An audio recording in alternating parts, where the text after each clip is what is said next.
You're watching WRKM Channel 22, number one in the region.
Good evening. I'm Rafi Martinez, and this will end in darkness. We are back after 2 weeks away. We meant to just do 1 week.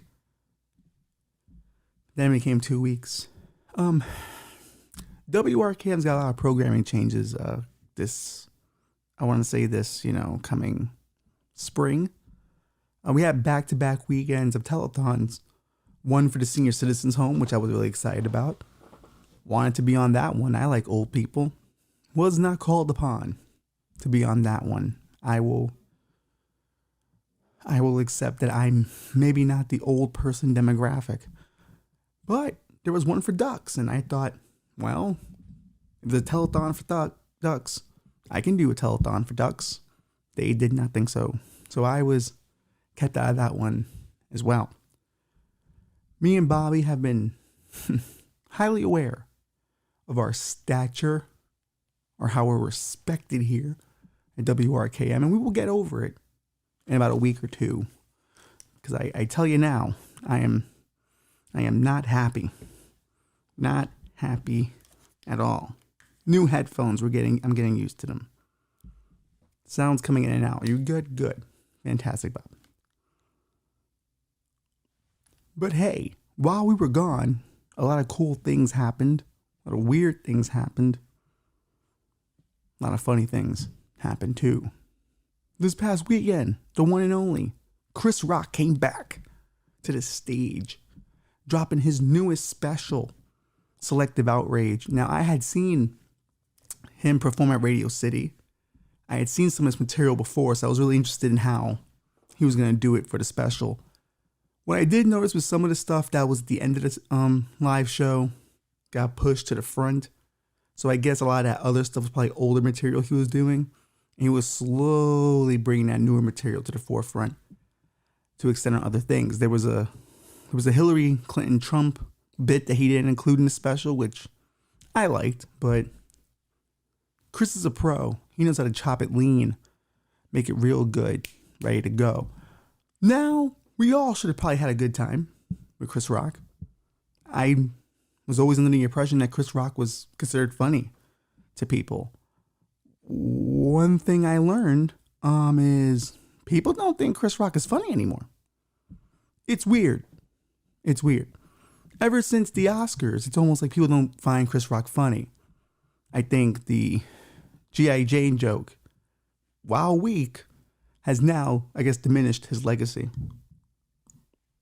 Who knew that a spot at the Oscars could diminish one's legacy? I mean, to be fair, look at the guy who directed The Artist. Have you heard from him since? No, you haven't.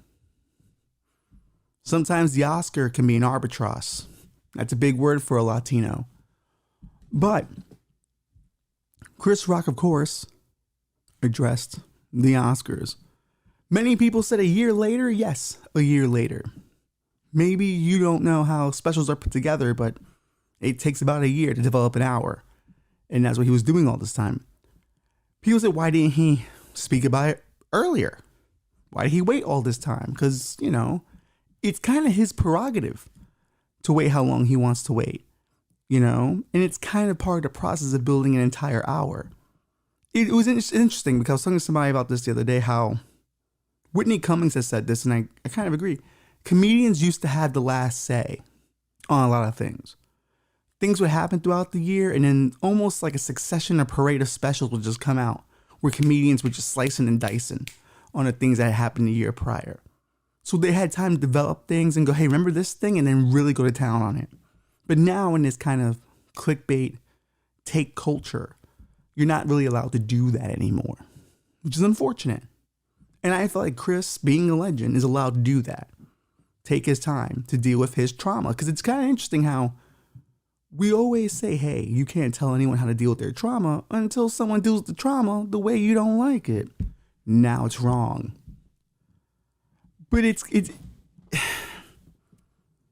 did he call her a bitch? Yes, he did. Now, I probably wouldn't have done that. Bitch is a very powerful term. You can't just be calling women that willy-nilly. But once again, that's his trauma, not mine. Would I have set my special in her home city of Baltimore? One would say, oof, that's a lot. That's really gunning for her there. But that's his prerogative. People ask why didn't he do it in Philly? Well, because if you watch the special, he kind of alludes to why. He thinks Will is not really at fault for that slap, and I kind of talked about that in 39.5 of this episode, this series. We talked about how maybe in that moment, Will's not necessarily reacting as the Will Smith we know, more as a man responding to the stress that he's been going through with the entanglement stuff. Which is unfortunate because Will's a legend all these years. And now, forever in history, that slap's going to be the first thing that comes up. Whether you want to admit that or not. Me personally, I don't judge him for the slap. I think everyone in this whole situation is a little bit wrong. But that is something that has now defined his legacy. And it will come up in future generations. It's probably, out of all his movies, it's probably the most watched thing he's ever done. That's the sad part. That slap was watched more times than Independence Day or Men in Black or Wild Wild West. I saw Wild Wild West in theaters. I liked it. Many people didn't. A mechanical spider is weird, not gonna lie. But, you know, Selma Hayek's in it. And that's plenty reason to watch Wild Wild West. And like I said before, Will Smith was an empire in and of himself. He was the meal. He was everything. You didn't just cast Will because he was funny and had a fan base. He gave you a song. And that song was so good, everyone else wanted to be on that soundtrack so they could be rised up, you know? Rising tide rises all boats. Will was in and of itself the brand. And now, Will, in and of himself, hurt the brand with a little slap. It's kind of crazy how that happens almost. Now, do I want to see another Will Smith movie? Yes. Will I always laugh when I see him fight in movies now? Of course. Because I will remember one of his opponents was Chris Rock.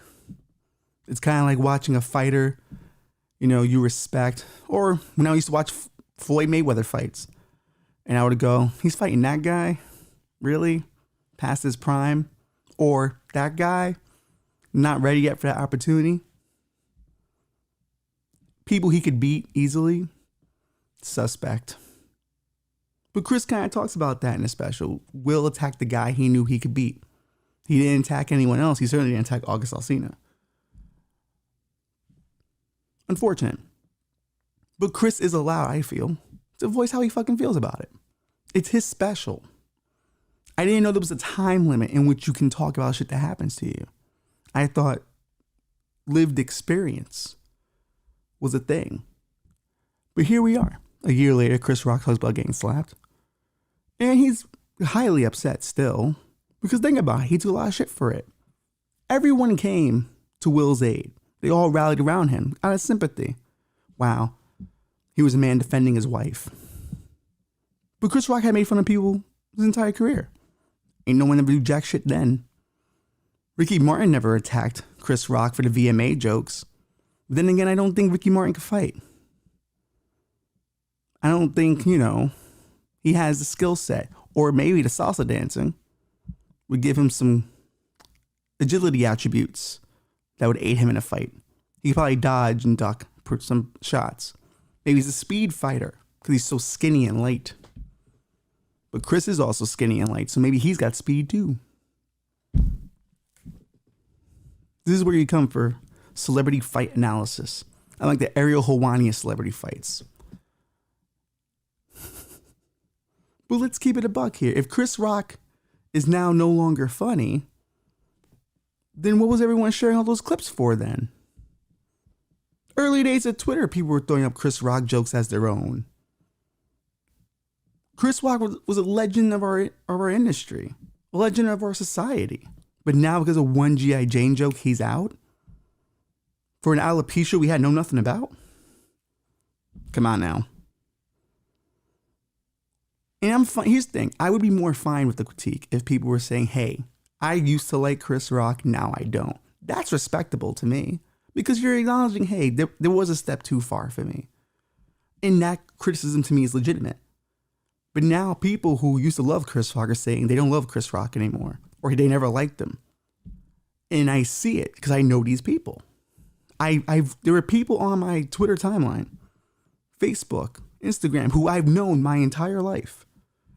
Who I've talked to them about Chris Rock before. And we've talked about our favorite bits. Now saying Chris Rock was never funny. But it's okay to no longer like Chris.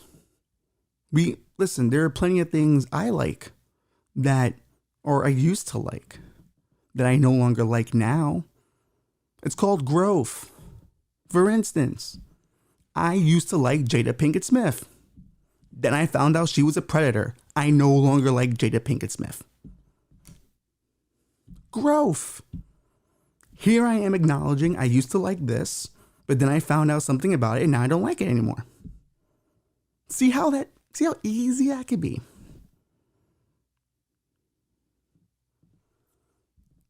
And there was a lot of interesting commentary because, a Talking Funny clip came out again where Louis C.K. is saying the N-word and then Chris Rock kind of gives him a pass to say it, which it never sat right with me. But I wasn't going to necessarily come at Chris for it. That's his prerogative. I could just easily not approve of that. And Jerry Seinfeld in that clip kind of, tells him yeah, I don't see the humor in the N-word and I don't seek it, which is fair.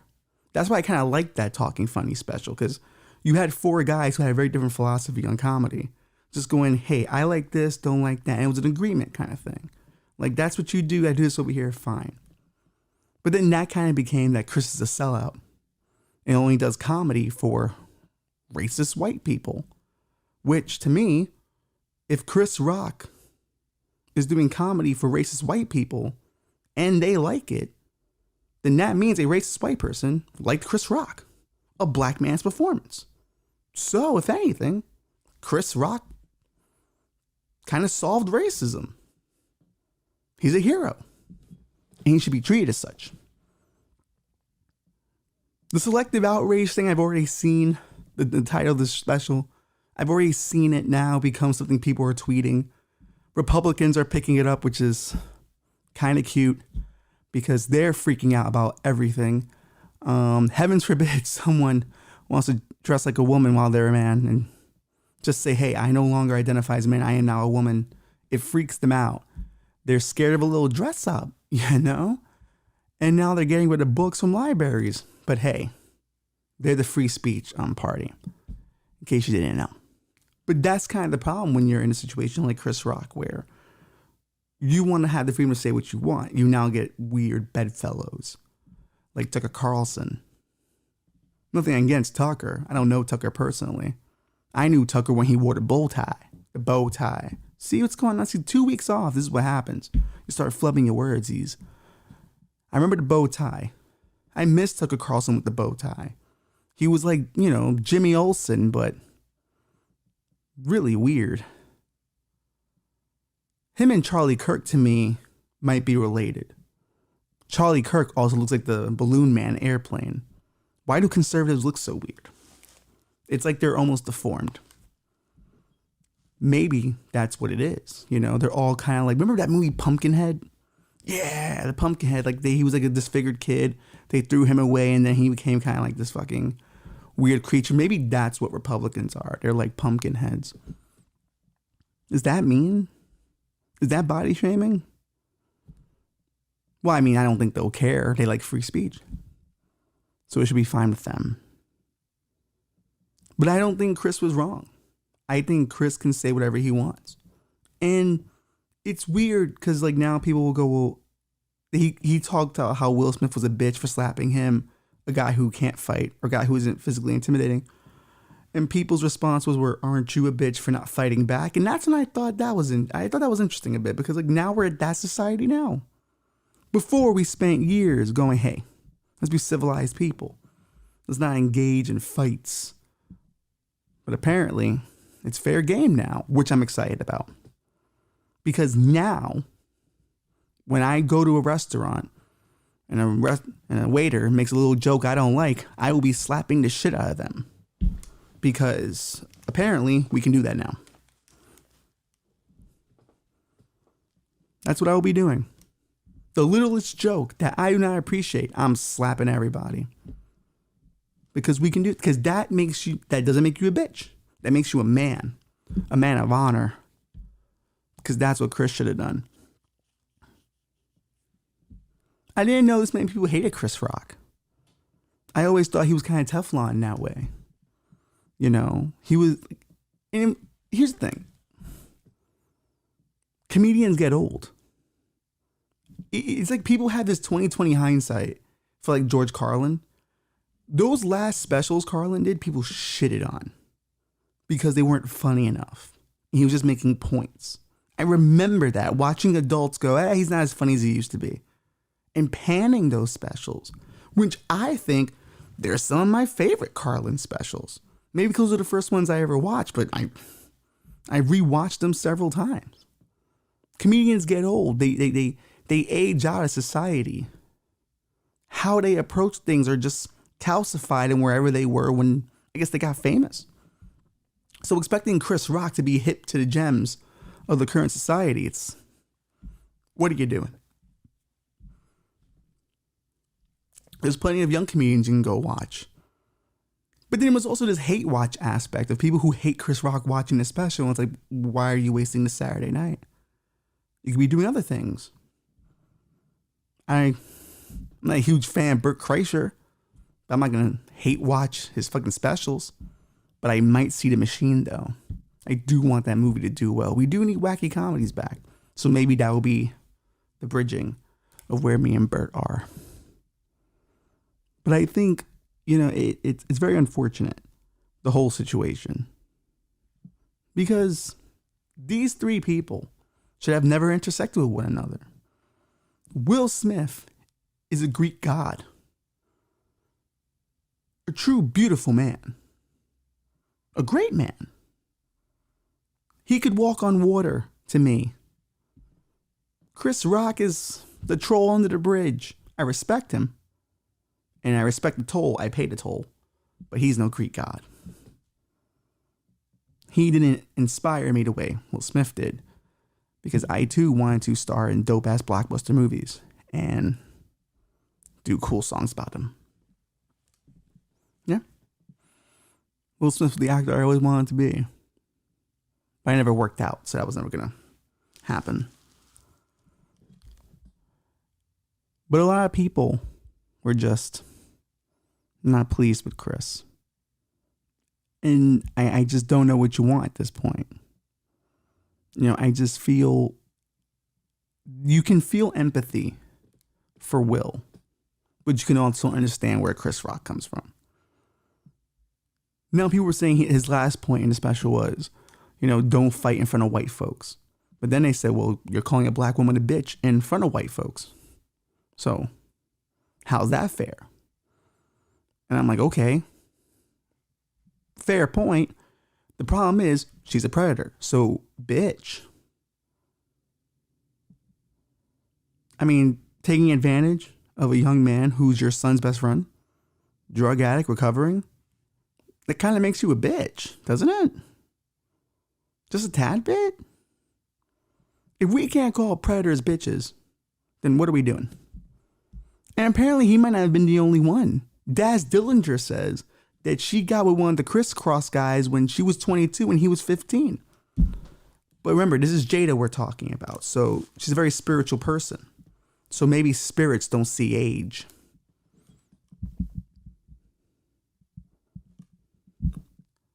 But everyone hates Chris now. That's okay.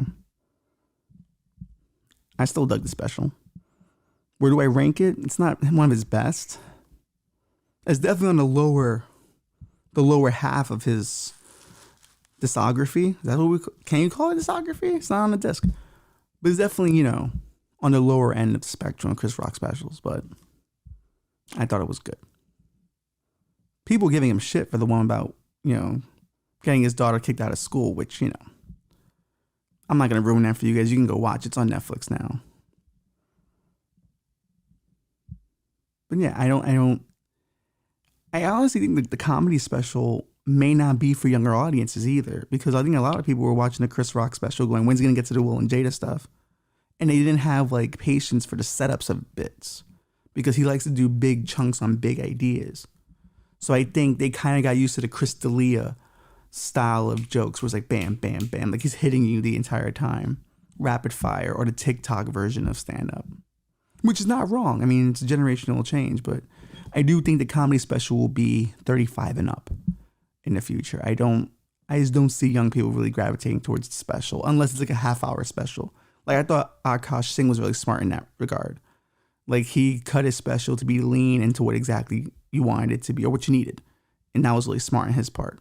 I think Earthquake did that on Netflix as well. Chappelle produced it. Earthquake is one of the all-time legends of stand-up. I remember watching clips of Earthquake as a kid. So it's beautiful to see him, have a special on Netflix. But he did a half hour, which was super smart because his material works better in that area. He's a real club comic, man. It's all about that, burst of hilarity. He's not trying to give you these wider philosophical thoughts the way I feel like some comedians do now, or at least used to in late 90s, 2000s. Now, I don't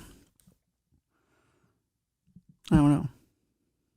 But maybe that's where the special goes. Maybe it goes to a much more leaner place, which I wouldn't mind. Brendan Schaub did a half hour. But to be fair to Brendan Schaub, not to be fair to Brendan, to be quite critical of Brendan, probably a half hour too long. How about you don't release it? That would have been a bit better. Or just release it on clips on Instagram. That's a special that could have just been reels, if we're being honest.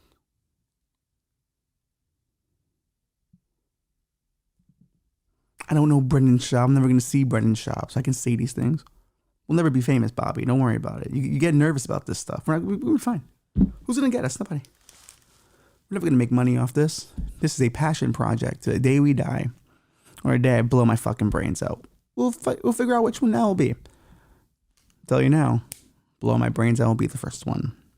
Another person Chris Rock made fun of was Meghan Markle. And we make fun of Meghan Markle quite a lot here.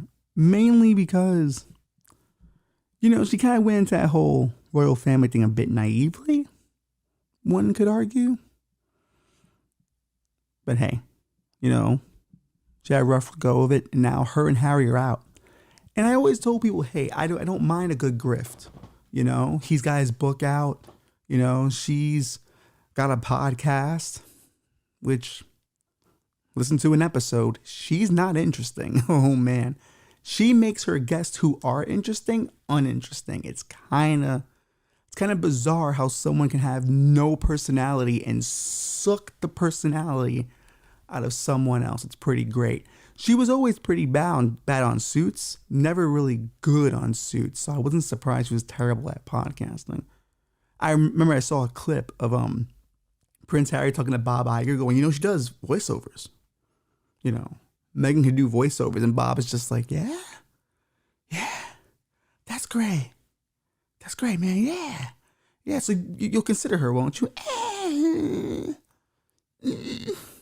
maybe, maybe, I don't know. I don't want to commit, but we'll see what we can do. I love the Hollywood. We'll see what we can do, because you know what the answer is. But it gives you a little bit of hope. You'll see what you can do.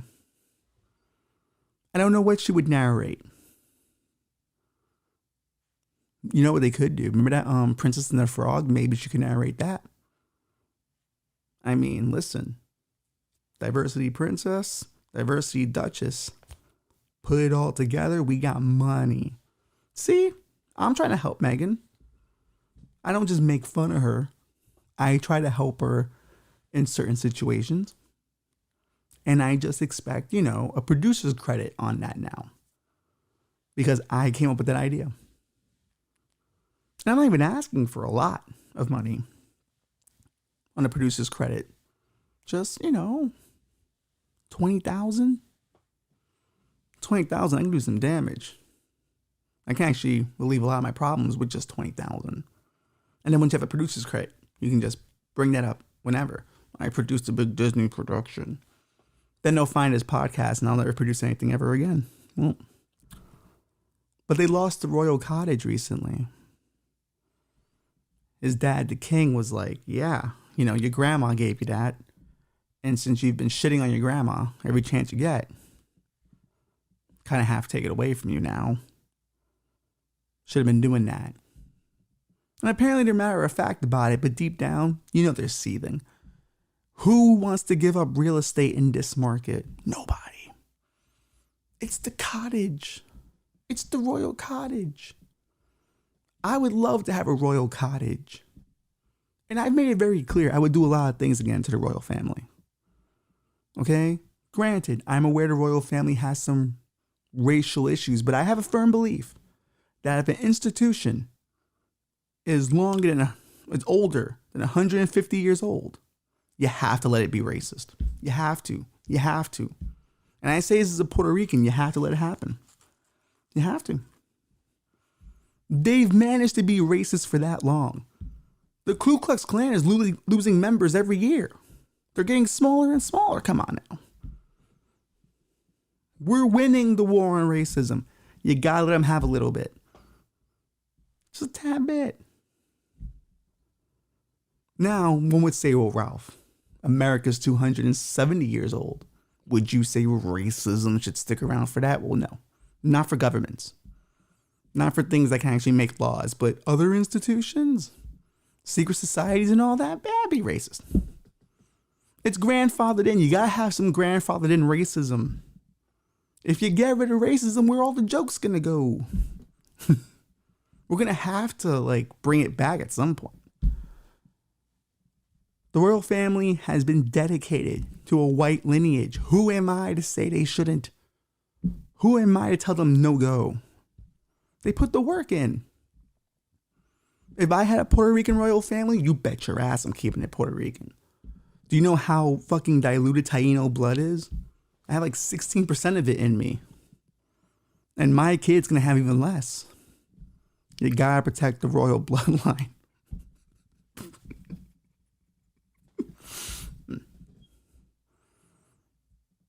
But you have to grandfather some of that in. Have to. Apparently, the coronation's coming up. And they've given an answer of will they attend or not. But they won't make it public. And they're smart. Meghan and Harry are smart. They're building a mysterious brand. The will they, won't they brand. Where will they appear next? They're in rebellion against the crown. This could be interesting. Harry recently did a live therapy session which you could have paid to watch. Because once again, grifter's got a grift, baby.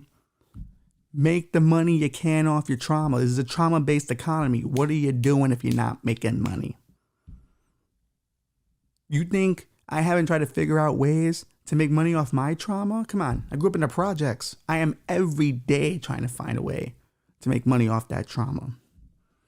But the problem is I'm not Lin-Manuel Miranda, My dad wasn't a political guy in the New York scene.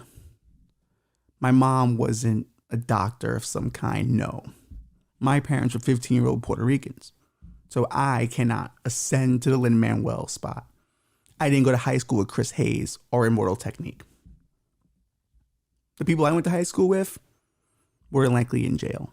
There's not a real successful person in my graduating class. There's some people who are doing but no stars.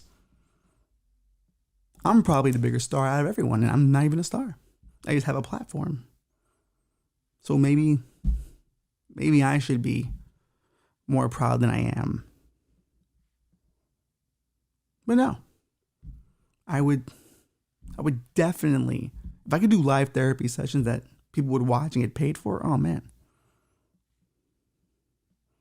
there'd be some good shit in there. Real good shit. But I'm happy they're getting their money. Everyone's got to get your money now. You got to be able to afford shit.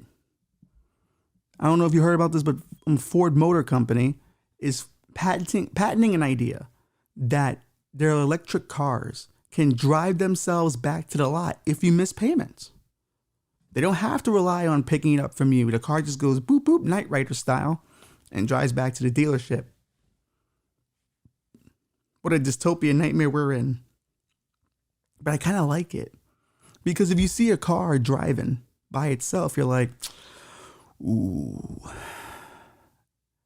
Robert didn't pay those payments. Yikes. It's good for town gossip. You gotta have good gossip. And if watching someone's car drive away because they couldn't afford it provides you that gossip, then I will take it.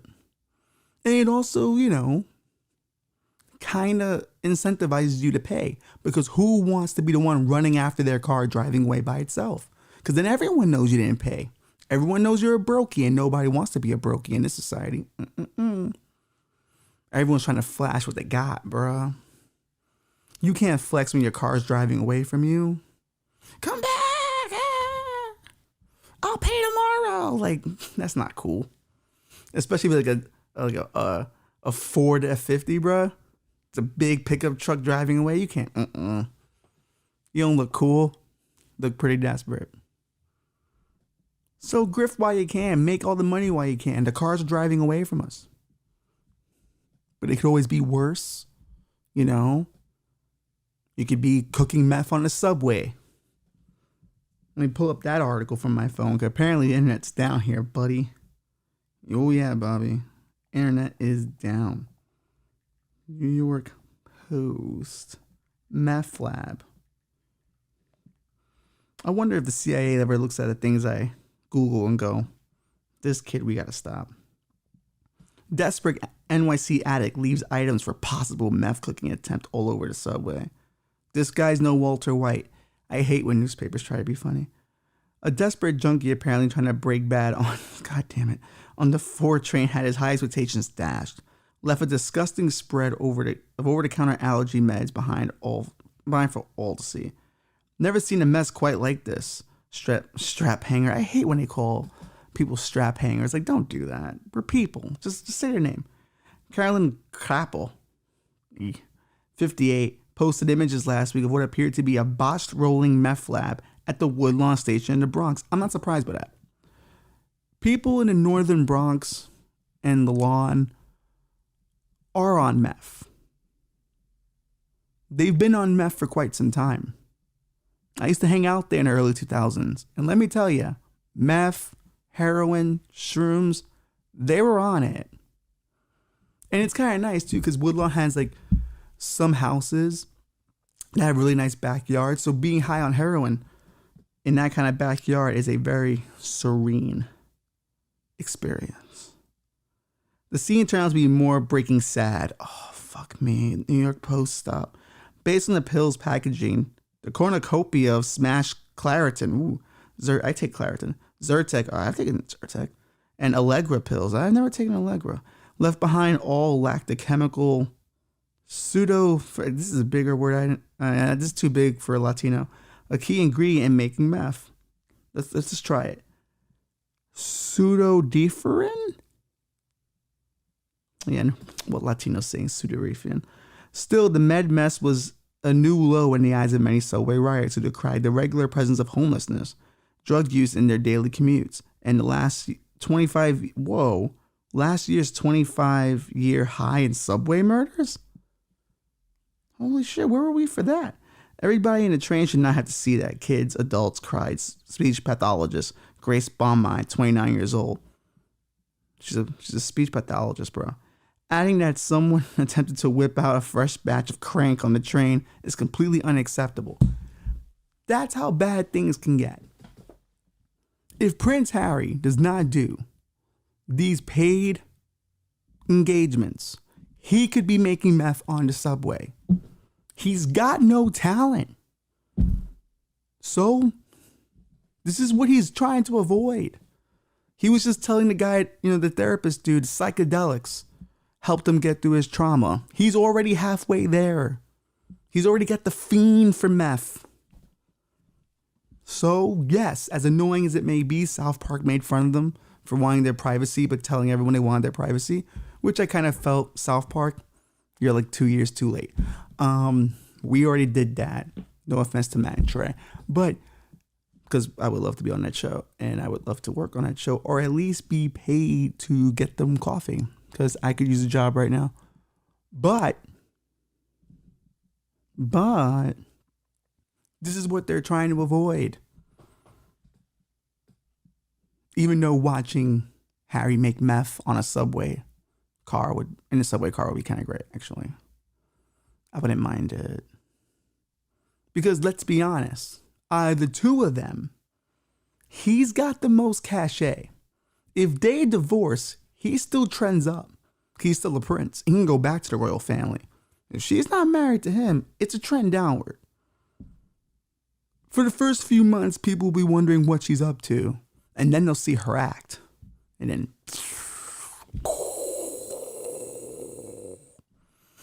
Oppenheimer status. This table's getting more and more wobbly. Maybe it's time for a new one. Maybe this whole show is falling apart. I like that it is. It's falling apart like my dreams and my spirit. But in the end, this is what we're all trying to avoid. Making meth on the subway. Or having our cars drive away from us. Get a job anywhere you can. In Japan, you can actually rent someone. You can legitimately rent someone. And they just come to your house and just hang out. They don't do anything. They just chill. Which, that's fucking lonely ass shit. But hey, that's a job I could do. If they, apparently you have to tell them to be quiet and stuff like that. Some people just don't even want you to talk to them. They just want you to hang out with them. Well, I won't be able to do that. I'm going to want to show off some memes. But I could do that job. Just come into someone's house and hang out with them. I can give advice. I can be a cool friend to a rich person. See, that's the kind of trafficking I want to be involved in. Friendship trafficking.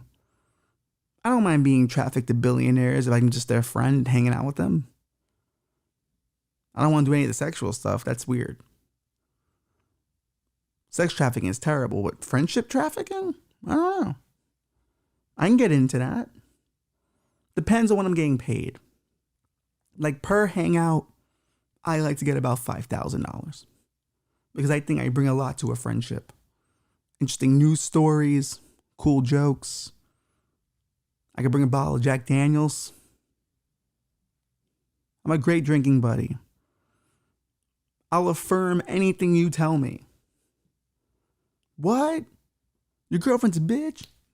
Terrible woman. You're right. Don't worry. Of course you cheated on her. That's fine. I'm that kind of friend. I can do that for you. It's okay. It's her fault. She made you angry that one time about the dinner. She didn't cook the food right. You have every right to cheat on her. See, I can be a good billionaire friend. Now, if I saw anything suspicious, like the Epstein Island stuff, now, I can't be a good friend then, for being fair. But that's probably where I would get killed. You don't want to end up on the Clinton kill list. But it is kind of my dream to end up on the Clinton kill list, to be honest with you. I would love nothing more Truly. I'll know I have made it then, being on the Clinton kill list. Some solid people were possibly, allegedly, maybe, kind of, sort of killed by the Clintons.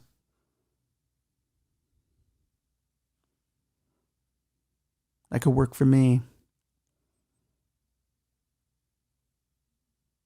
Maybe I could be Prince Harry's best friend. Maybe he could pay me. And I'll pretend to, think his wife is cool. Pfft. I'm already pretending that some of the girls my friends are with are cool people. That's an easy one. Pfft. Listening to things they have to say. Whew. Some of my friends I wish would pick better partners. Just throwing it out there, more interesting people.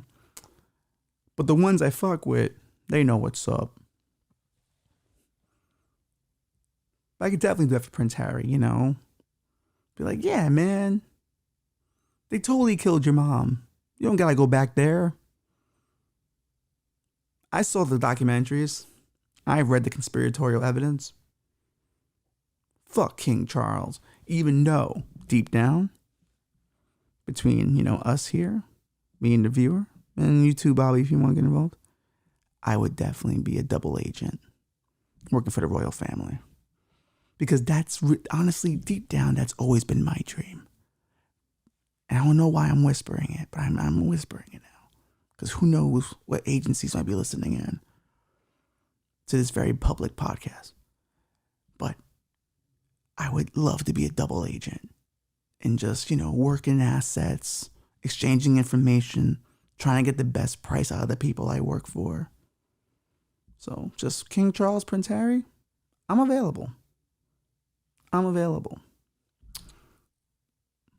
unemployed, so I'm definitely available.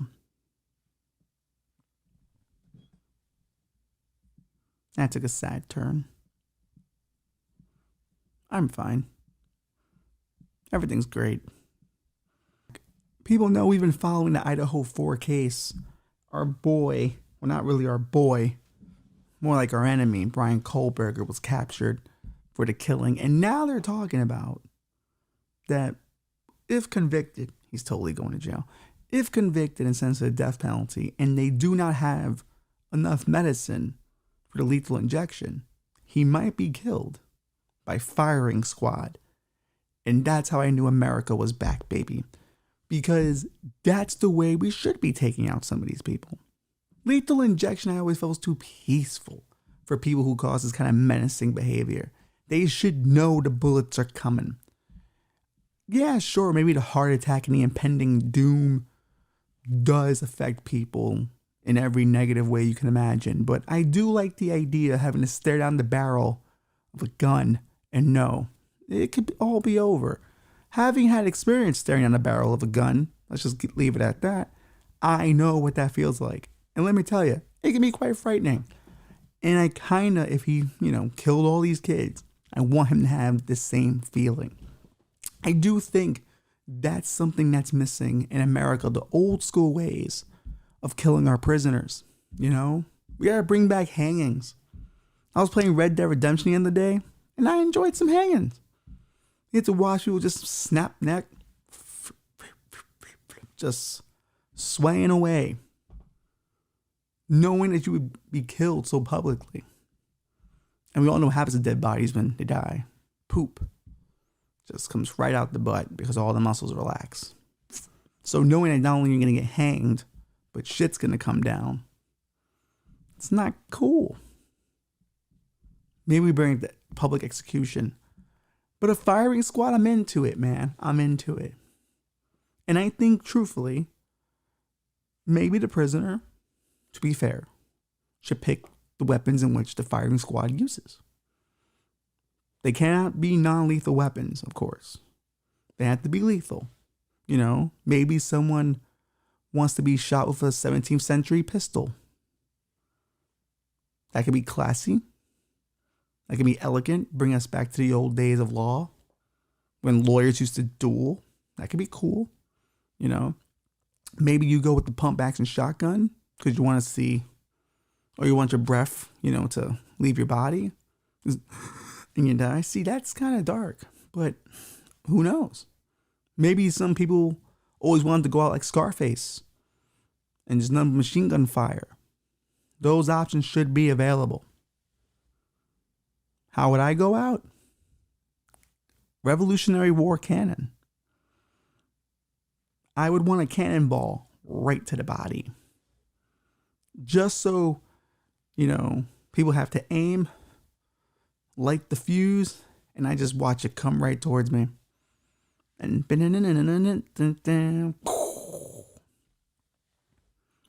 I would never commit capital crimes, such as the ones Brian Kohlberger did, but if I'm going to die, Revolutionary War cannon doesn't seem that bad. It will be a terrible, terrible cleanup. But I kind of do want my death to inconvenience people if it can. That's kind of the cool part about dying. It does inconvenience a lot of people. They have to take time out of their day to go to your funeral and stuff. I like it. They have to get dressed up nice too. The more inconvenience my death can bring people, the better. That's what I like. Don't look at me like that, Bobby. Come on, think about it, right? Think about it. How many funerals have you attended that you actually wanted to be at? That you actually cared about the person in the box? Me? Maybe 8. And that's out of a lot of people, because I know a lot of people have passed away. 8. It's not... Some funerals can be fun because there's fun characters there, and you exchange stories and jokes and you go outside and have a little drink because you're all mourning. But then there are other funerals that are just depressing. I would hope my funeral wouldn't be depressing. I would hope there'd be some banter. I would like a roast if I can get one. I would like to have a pre-recorded message too, to roast any potential roastees or roasters. That could be fun. I think everyone should think about how they want to die if they have a choice. Because I think choosing how you want to die kind of says a lot about you. Me, if it's not, cannon fire, I kind of want to go out fighting for every minute of life. I want a prolonged battle with something because I want every minute I can get. And I want my obituary to read, after a long fight with insert disease, Ralph punked out like a bitch and died. He was down for the count. 10 count, TKO. Everyone should be thinking about it. How do you want to go? Some people don't get that choice. Look at David Carradine. I don't think he thought he was going to die jerking off with a noose around his neck. I'm sure he would choose a different way. I think if the universe was just, if you were going to die in an embarrassing way, the universe would let you know, hey, listen, you keep going down this road, you're going to die this way. So consider doing something else. Elvis died on his toilet. You think he wanted to die on his toilet? No. Though, the relief he must have felt when that poo was over. Sweet, sweet release. They didn't cover that in the Elvis movie, now did they? Considering it was a piece of shit. You see what I did there? I think Baz Luhrmann's a terrible director. That's what I do. I tried watching Great Gatsby again the other day.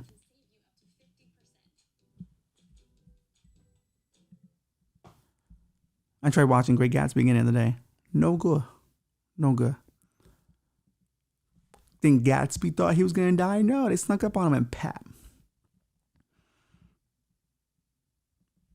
So, think about how you want to die. If you're interested. to be fair, every decision we make is a decision closer to death. This podcast is getting dark. This week's a dark week.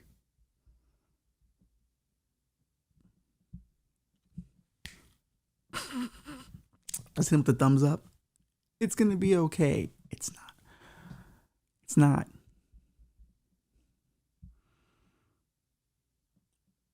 Jackson Mahomes better start thinking about it. Patrick Mahomes' brother, TikTok star, recently was drunk at a restaurant, caused a bunch of trouble, then sexually assaulted the owner. Patrick Mahomes had this problem for a long time. His brother Jackson embarrasses him every chance he gets. He's always on the field before the game, TikToking, and after the game, TikToking. At the Super Bowl parades, TikToking. And to be fair, it's his brother. So of course you want to share your success with your brother. But this kid's annoying. And finally, he's lost his shit. He's committed sexual assault on camera, mind you. She's got security cam footage, so we can't deny it's him. But I was waiting for it to get to this place because Patrick Mahomes, if he's a good brother and is a big fan of Steinbeck, he's going to have the amount of mice and men in this situation. That's what I would do if he was my brother. And keep in mind, I love my brothers. Very loyal to them. Would do anything for them. But if they cause me this much grief, it would be very easy to sit them down, have them look at the sunset, and just go, think about TikToks, Jackson. Just think about TikToks. You like TikTok? Oh, I love TikToks, Patrick. I love doing my dances. Oh, man. I just think about all my followers. Close your eyes, Patrick. Think about your followers. Oh, 1.1 million of my TikTok followers. Everybody loves me, right? They all love you, Jackson. They all love you. They all love you, buddy. Oh, Patrick, you're my favorite. You're my favorite man. You always have my back. Thank you for getting famous so I can become famous. No problem, buddy. Now, one less problem for Patrick Mahomes so he can focus on getting another Super Bowl ring. I don't make the rules.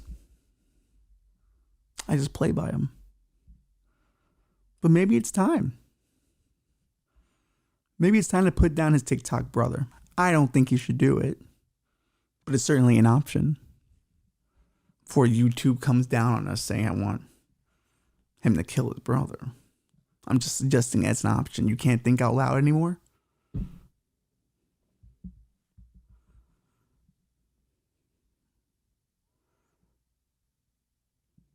I mean, it would be the better option.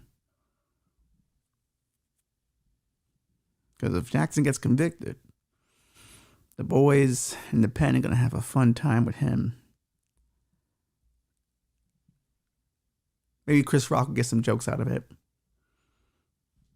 Prince Harry should pay attention. You can end up here. Okay? Don't get too caught up in the hype. You be a good boy now.